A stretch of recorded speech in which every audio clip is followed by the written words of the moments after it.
भारतीय संस्कृति में योग का एक महत्वपूर्ण स्थान है। योग न केवल एक स्वस्थ शरीर बल्कि एक स्वस्थ मन का भी आधार होता है। आजकल की भागदौड़ भरी जिंदगी में हम अक्सर योग को सिर्फ फिजिकल फिटनेस से जोड़कर देखते हैं, पर असल में योग एक साधना है जो हमारी जीवन शैली को सही दिशा में ले जाती है। सदियों पहले महर्षि पतंजलि ने योग सूत्र के माध्यम से योग के 8 अंगों के बारे में बताया था। इनमें पहला अंग है यम। यम हमें सत्य, अहिंसा, संयम और संतुलन का पाठ पढ़ाता है। इसका लक्ष्य हमारे व्यवहार को बेहतर बनाना है, क्योंकि व्यवहार का गहरा प्रभाव मानसिक शांति पर पड़ता है और सुख और शांति वही है जहां संयम है। पर अब सवाल यह है कि क्या इस लॉजिक को आम जिंदगी में उतारा जा सकता है या ये सिर्फ एक किताबी ज्ञान है? तो आइए इस उलझन को सुलझाते हैं और चलते हैं प्रोफेसर ऋचा चतुर्वेदी के कॉलेज, जहां एक योग सेशन के दौरान योग गुरु केशव चंद ने ऐसे तमाम सवालों के बड़े ही आसान और रोचक जवाब दिए हैं। गुरुजी, कृपया हम सबको महर्षि पतंजलि के बताए गए योग के 8 अंगों के बारे में बताइए। मैंने सुना है इनकी मदद से हम अपने जीवन को एक सही दिशा दे सकते हैं। जी हाँ, बिल्कुल। मित्रों, योग ऐसी कला है जो हमारे तन और मन दोनों को ही प्रभावित करती है। शुरुआत में योग का अभ्यास योगियों या संतों द्वारा किया जाता था, पर बाद में महर्षि पतंजलि ने अष्टांग योग यानी योग के 8 अंगों को विकसित किया। अब इनकी मदद से हमारे जैसा कोई भी सामान्य व्यक्ति अपने शरीर और अपनी आत्मा दोनों को स्वस्थ रख सकता है। योग के पहले अंग यम में संतुलन और संयम की शिक्षा दी गई है। वहीं योग का दूसरा अंग है नियम, जो कि अनुशासन यानी सेल्फ डिसिप्लिन के महत्व को समझाता है। पर गुरुजी, हमारे आसपास इतने डिस्ट्रैक्शंस हैं, हमारा मन किसी एक चीज या विचार पर टिकता ही नहीं। ऐसे में हम अनुशासन को अपने जीवन में कैसे उतारें? बहुत अच्छा सवाल किया आपने। दरअसल योग के 8 अंगों में मौजूद नियम हमें 5 महत्वपूर्ण बातें सिखाते हैं, जिनकी मदद से हम अपने जीवन में आसानी से बड़े बदलाव ला सकते हैं। मित्रों, इनमें पहला बिंदु है शौच यानी प्यूरिफिकेशन। शौच का लक्ष्य हमारी शारीरिक सफाई के साथ साथ मानसिक स्वच्छता भी है। जैसा कि हम सब जानते हैं, योग हमारे शरीर को स्वस्थ बनाए रखने में मदद करता है, पर एक स्वस्थ शरीर एक स्वस्थ और स्वच्छ मन के बगैर संभव ही नहीं। गुरुजी, किस तरह के थॉट्स हमारे मन को कमजोर बना सकते हैं? ऐसे विचार जो हमें दूसरों की तरक्की या खुशी में दुखी करते हैं, या जिनकी वजह से हम खुद को कम आंकने लगें, या फिर ईश्वर ने हमें जो कुछ दिया है उससे हमें संतोष ही ना हो। ऐसे विचार हमें मानसिक तौर पर कमजोर बनाते हैं। इसलिए नियम के 5 भागों में दूसरा भाग संतोष कहलाता है। संतोष एक सफल जीवन की कुंजी है। महर्षि पतंजलि ने संतोष का उदाहरण देकर हमें हमारे गुण और कमियों को स्वीकार करने की प्रेरणा दी है। अब देखिए ना, हम जिंदगी की इस बेतहाशा दौड़ में एक दूसरे को पीछे छोड़ने के लिए कितने परेशान रहते हैं, और अंत में यही परेशानी हमारी शांति छीन लेती है। तब ऐसी परिस्थिति में हमें तपस यानी सेल्फ कंट्रोल की जरूरत पड़ती है। हमें अपनी इच्छा, अपनी जरूरतों को बस में रखना चाहिए। वो कहते हैं ना, मन के बहकावे में ना आ, इस मन को अपना दास बना ले। बस यही है जीवन को सही तरीके से जीने की कला। और जब हम अपनी इच्छाओं को नियंत्रित करने में सफल होते हैं, तो हमें स्वाध्याय यानी खुद को जानने और समझने का बहुत वक्त मिलता है, क्योंकि तब हम बाहरी आकर्षणों से दूर रहकर अपने असली रूप को समझने लगते हैं। और इसका परिणाम होता है ईश्वर प्रणिदः, यानी सर्वशक्तिमान परमपिता परमेश्वर के प्रति पूरा समर्पण। तो यकीन मानिए, नियम के इन बिंदुओं का पालन करने से हम अपने जीवन के लक्ष्य और महत्व दोनों को आसानी से समझ पाएंगे।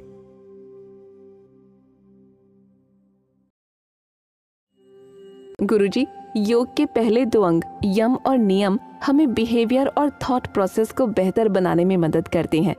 इनका सीधा असर हमारे मन पर होता है। पर क्या फिजिकल एक्टिविटीज से जुड़ा कोई योग अंग है? जी हाँ, बिल्कुल। योग का तीसरा अंग है आसन, जो कि मन के साथ साथ शारीरिक गतिविधियों को भी प्रभावित करता है। वैसे मुझे विश्वास है कि आप सभी ने आसनों के बारे में जरूर ही सुना होगा और कई लोगों ने सूर्य नमस्कार, प्राणायामासन जैसे लोकप्रिय योगासनों का अभ्यास भी किया होगा। गुरुजी, यहाँ मैं एक छोटा सा सवाल पूछना चाहूंगी। दरअसल मैं ये जानना चाहती थी कि क्या महर्षि पतंजलि ने योग सूत्र में आसन को अलग अलग मुद्राओं के रूप में ही परिभाषित किया है? ऋचा जी, महर्षि पतंजलि ने अष्टांग योग सूत्र को परिभाषित करने के लिए बड़े ही सरल उदाहरणों का प्रयोग किया है। अगर बात करें आसन की परिभाषा की, तो योग सूत्र में आसन का अर्थ है बगैर हिले डुले सुखपूर्वक बैठना। अब यहां गौर करने वाली बात यह है कि महर्षि पतंजलि ने आसन के प्रकार या मुद्राओं के बारे में कुछ भी नहीं बताया है। पर गुरुजी, हम में से ज्यादातर लोगों के लिए तो आसन का मतलब ही वज्रासन, धनुरासन, सुखासन जैसे योग अभ्यास है। मुझे इस बात को जानकर बेहद हैरानी है कि महर्षि पतंजलि ने आसन को किसी प्रकार की मुद्रा के बिना ही परिभाषित किया है। ऋचा जी, जब मैंने भी अपनी योग यात्रा शुरू की थी, तब मुझे भी ये जानकर बेहद आश्चर्य हुआ था। पर योग सूत्र के अनुसार आसन का मूल अर्थ यही है। आपको जिस भी स्थिति में शांतिपूर्वक बैठकर सुख की अनुभूति होती है, वो स्थिति ही आपके लिए आसन है। और जब आप उस स्थिति में बैठकर परम ब्रह्म परमेश्वर में अपना ध्यान लगाएंगे, तो आपका उस आसन में बैठना सफल होगा। और इस प्रक्रिया को आसन का सिद्ध होना कहते हैं। यानी गुरुजी, हर इंसान के लिए उसका आसन अलग अलग हो सकता है? जी बिल्कुल। हो सकता है किसी को सुखासन में आनंद मिले तो किसी को वज्रासन में। बस आसन ऐसा होना चाहिए जिसकी मदद से आप अपना ध्यान केंद्रित कर सकें। महर्षि पतंजलि ने स्वयं ही ये स्पष्ट किया है कि आप जिस आसन में घंटों बैठकर अनंत यानी डिवाइन एनर्जी की ओर अपना ध्यान लगा सकें, वही आसन आपके लिए सिद्ध होगा। तो अगर आप अपनी बिजी लाइफस्टाइल में थोड़ा सा वक्त खुद के लिए निकालना चाहते हैं, तो आप आसन का अभ्यास करना शुरू करें। ऐसा करने से न सिर्फ आपको शारीरिक बल मिलेगा, बल्कि आपका मन भी मजबूत होगा। गुरुजी, यहाँ मेरा एक और सवाल है। आपने आसन सिद्ध करने की प्रक्रिया के बारे में तो हम सबको बताया, पर मैं जानना चाहूंगी कि आसन सिद्ध होने से हमारे आम जीवन पर क्या असर होता है? देखिए, जब किसी मनुष्य का आसन सिद्ध होता है, तो इसके बाद वो बाहरी दुनिया में सुख ढूंढने के बजाय ईश्वर की आराधना में ही आनंद प्राप्त करता है। धीरे धीरे उसे परम ब्रह्म और जीवात्मा के बीच के संबंध को समझने की प्रेरणा मिलती है और अंत में वो मनुष्य सांसारिक मोह माया के बंधन से आजाद हो जाता है। इसलिए इस पूरी प्रक्रिया का हमारे जीवन पर अलग और गहरा प्रभाव होता है।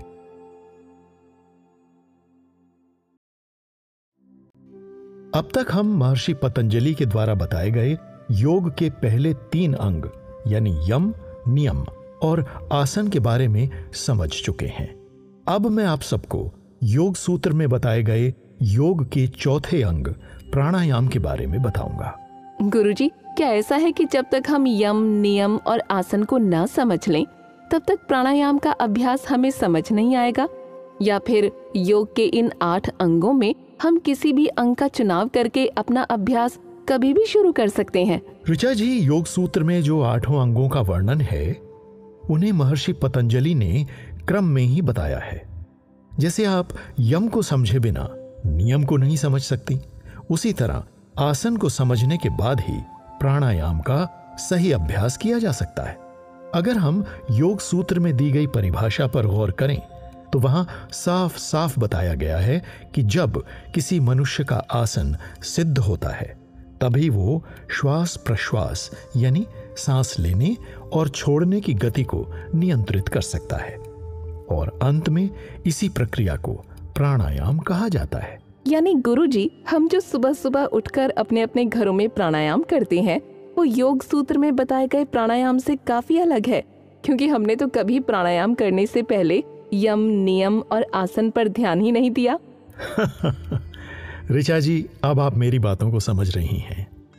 देखिए, योग सूत्र में आपको आसन, प्राणायाम जैसे कई ऐसे शब्द देखने को मिलेंगे जिन्हें हम सब ने अपनी रोजमर्रा की जिंदगी में कभी ना कभी सुना होगा, पर इनका वास्तविक अर्थ हमारी समझ से थोड़ा अलग है। अब प्राणायाम को ही देख लीजिए। इस हॉल में बैठे ज्यादातर लोगों ने सामान्य प्राणायाम किया होगा, पर आसन सिद्ध करके प्राणायाम का अभ्यास करने की प्रक्रिया से हम में से बहुत से लोग आज भी अनजान हैं।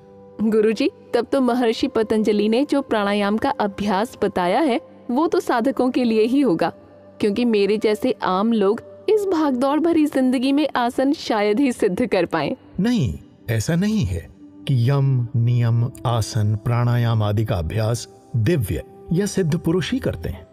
यकीन मानिए, हम में से कोई भी इनका सही अभ्यास कर सकता है। वो अंग्रेजी में कहते हैं ना, where there is a will there is a way. अब आप सोच रहे होंगे कि आखिर एक सिद्ध आसन और प्राणायाम का क्या संबंध होगा।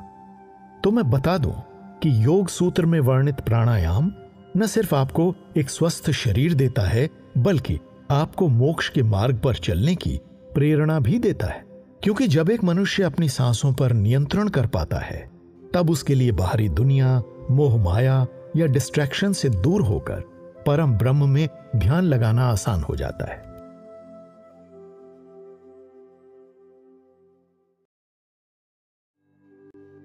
गुरुजी, मुझे तो ये जानकर हैरानी हो रही है कि प्राणायाम किस तरह हमारे फोकस को स्ट्रॉन्ग बनाता है। मैंने तो आज तक बस यही समझा था कि प्राणायाम का मतलब सांसों को अंदर बाहर की तरफ छोड़ना है। It's really amazing. प्राणायाम की मदद से हम खुद को बड़े बड़े योगियों की तरह डिसिप्लिन बना सकते हैं। ऋचा जी, हमारे प्राचीन ग्रंथों में ऐसी कई बातें हैं जिन्हें जानकर हम अपने जीवन को एक सही दिशा दे सकते हैं। अब जैसे योग के 5वें अंग प्रत्याहार का ही उदाहरण ले लीजिए। प्रत्याहार हमें हमारी इंद्रियों यानी सेंस ऑर्गन्स को नियंत्रण में रखने की प्रेरणा देता है। प्रत्याहार 2 शब्दों के मेल से बना है, प्रत्या और आहार। यहां प्रत्या का अर्थ है वापस खींचना और आहार का मतलब है ऐसी चीज जो हम अपने लिए ग्रहण करते हैं या फिर शरीर के अंदर लेते हैं।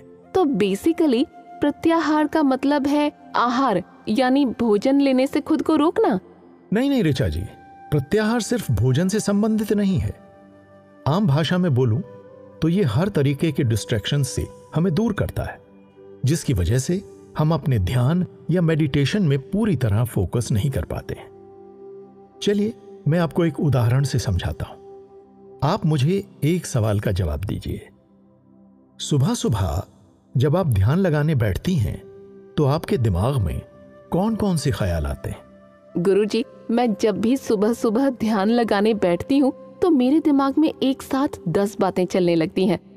कभी मैं ये सोचती हूँ कि अपने बेटे को स्कूल के लिए रेडी करना है, तो कभी कॉलेज में पेंडिंग वर्क के बारे में सोचती हूँ, कभी सुबह के नाश्ते को जल्दी प्रिपेयर करने का ख्याल आता है, तो कभी दिन भर की टेंशन। सच कहूँ तो मेडिटेशन के दौरान मैं बस आंखें बंद करके बैठी रहती हूँ। मेरा फोकस तो कहीं और ही रहता है। ऋचा जी, ये समस्या आपकी ही नहीं बल्कि हम में से कई लोगों की समस्या है। दरअसल योग का 5वां अंग प्रत्याहार हमारी इसी परेशानी को दूर भगाता है। हमारी इंद्रियां यानी सेंस ऑर्गन्स जिन भी कारणों से एक विचार या लक्ष्य पर केंद्रित नहीं हो पाती हैं, हम प्रत्याहार के माध्यम से उन कारणों को दूर करते हैं। उदाहरण के तौर पर, अगर आप अपना ध्यान लगाने की कोशिश कर रहे हैं और तभी अगर स्वादिष्ट पकवान की खुशबू आपकी नाक तक आ रही है, तो आप अपना मन नियंत्रित कर सकते हैं। अगर आपके कानों में कोई लाउड म्यूजिक आ रहा है, तो भी आप अपना ध्यान लगा सकते हैं। मित्रों, सरल भाषा में कहूं तो योग का ये 5वां अंग हमें हर परिस्थिति में हमारी इंद्रियों को नियंत्रित करने की प्रेरणा देता है। वो कहते हैं ना, मन के हारे हार, मन के जीते जीत।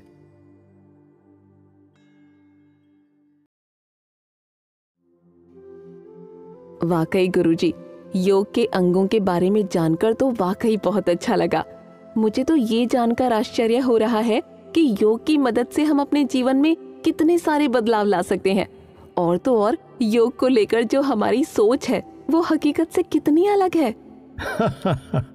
सही कहा आपने।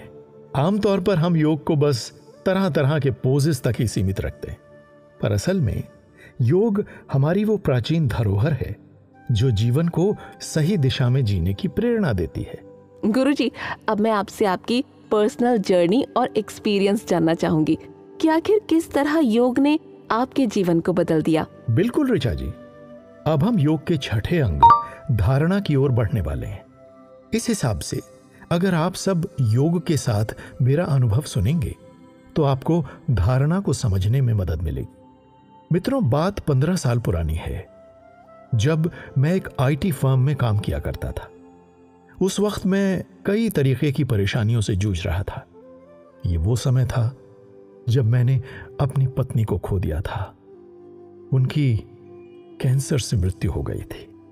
मैं घर परिवार और ऑफिस की जिम्मेदारियों में इस कदर उलझ कर रह गया था कि मुझे खुद के लिए वक्त ही नहीं मिल पा रहा था। ऐसा लग रहा था जैसे मैं हर दिन किसी न किसी आर्थिक और व्यक्तिगत समस्या में उलझता जा रहा हूं। पर कुछ वक्त बाद मैंने खुद को और अपने हालात को बदलने का फैसला किया। गुरुजी, आपको देखकर तो शायद ही कोई अंदाजा लगा पाए कि आपने अपनी लाइफ में एक साथ इतनी सारी मुसीबतें देखी हैं। वाकई आपकी जर्नी हम सब के लिए बेहद इंस्पायरिंग है। ऋचा जी, हम सभी की जिंदगी में ऐसा वक्त आता है जब हम खुद पर भरोसा करना बंद कर देते हैं। ऐसा मेरे साथ भी हो चुका है, पर मैंने सही वक्त पर खुद को संभाल लिया। अपने एक मित्र की मदद से मैंने योग साधना की शुरुआत की। मेरे जो योग गुरु थे, उन्होंने मुझे सबसे पहले योग के महत्व और इसके 8 अंगों के बारे में समझाया था। बारी बारी से मैंने यम, नियम, आसन, प्राणायाम, प्रत्याहार की बारीकियों को समझने की कोशिश की और फिर मैंने धारणा का अभ्यास किया। धारणा शब्द में ध का मतलब है अपनी पकड़ बनाना और अणा का अर्थ है कुछ। आसान शब्दों में धारणा भी प्रत्याहार की तरह ही है, जो हमारी इंद्रियों को एक बिंदु पर केंद्रित करने में मदद करती है। यकीन मानिए, जब इस प्रक्रिया में हम अपने मन को नियंत्रित कर अपना सारा ध्यान सर्वशक्तिमान ईश्वर की ओर लगाते हैं तो हमें हमारे अंदर एक डिवाइन एनर्जी का आभास होता है और तब हम सांसारिक दुखों से दूर होने लगते हैं। और ऐसा मैंने स्वयं अनुभव किया है।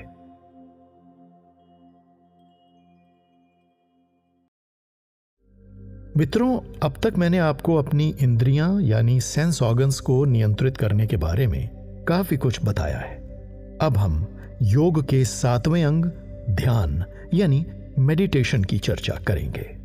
वैसे मित्रों, आपने अब तक के सेशन में ये तो समझ ही लिया होगा कि योग एक साधना है जो हमें हमारे असली स्वरूप से मिलवाती है। ऐसा इसलिए है क्योंकि जब हम योग के माध्यम से अपनी सेंस ऑर्गन्स को कंट्रोल करते हैं तब हमारा फोकस बाहरी दुनिया के बजाय परम ब्रह्म की ओर होता है। अब ध्यान की प्रक्रिया को ही ले लीजिए। मित्रों, आम भाषा में ध्यान का अर्थ मनन करना होता है। ध्यान 2 शब्दों से मिलकर बना है, धी यानी अनुभव और यान का मतलब है यात्रा या रास्ता। तो गुरुजी, इसका मतलब ये हुआ कि ध्यान एक ऐसी यात्रा है जिसके जरिए हम अनुभव और ज्ञान प्राप्त कर सकते हैं। ऋचा जी, वाकई अब आप भी किसी योग गुरु की तरह ही बातें कर रही हैं। वैसे बिल्कुल सही कहा आपने। योग के पहले 6 अंगों को अपने जीवन में सही तरीके से उतारने के बाद हम ध्यान का अभ्यास कर सकते हैं। ध्यान मन की वो अवस्था है जब हमारे मन में केवल एक ही विचार रहता है। आपने बड़े बड़े योगियों को आंखें बंद किए घंटों एक ही आसन में बैठे देखा होगा। इन सभी योगियों और संतों ने एक आम जिंदगी में आने वाले सुख, दुख या समस्याओं की बजाय अनंत और सर्वशक्तिमान ईश्वर पर अपना ध्यान अर्पित कर दिया है। अब ऐसे में जब मन में केवल ईश्वर का वास होगा तो स्पष्ट रूप से मनुष्य सांसारिक मोह माया से ऊपर उठकर मोक्ष यात्रा की ओर अपने कदम बढ़ाने लगेगा। गुरुजी, अगर आप ध्यान के साथ साथ मोक्ष के बारे में भी कुछ शब्द कहेंगे तो मोक्ष को लेकर हमारी शंका खत्म होगी। बिल्कुल ऋचा जी, जिस तरह योग हमारी भारतीय संस्कृति की एक पुरानी धरोहर है, उसी तरह मोक्ष प्राप्ति को हमारी प्राचीन मान्यताओं में जीवन का अंतिम उद्देश्य माना गया है। किसी जीव को मोक्ष प्राप्ति तब होती है जब वो सांसारिक बंधनों से ऊपर उठकर परम ब्रह्म परमेश्वर के प्रति समर्पित होता है। और मित्रों, योग को भी मोक्ष प्राप्ति का एक महत्वपूर्ण मार्ग बताया गया है। गुरुजी, अब हमें योग और मोक्ष का कनेक्शन भी समझ आ रहा है। योग का 7वां अंग ध्यान सही मायने में तब अभ्यास में आता है जब हम संयम और अनुशासन को पूरी तरह अपने जीवन में उतारकर अपनी इच्छाओं को नियंत्रित कर लेते हैं। और जब धीरे धीरे हमारे भीतर सांसारिक इच्छाएं ही नहीं रहेंगी तो फिर इस संसार से मोह भी नहीं रहेगा। जी हाँ, हमारी संस्कृति और इसकी मान्यताएं सचमुच अद्भुत हैं। इन्हें जिसने भी बारीकी से समझ लिया उसका जीवन सही दिशा में अवश्य ही बढ़ेगा।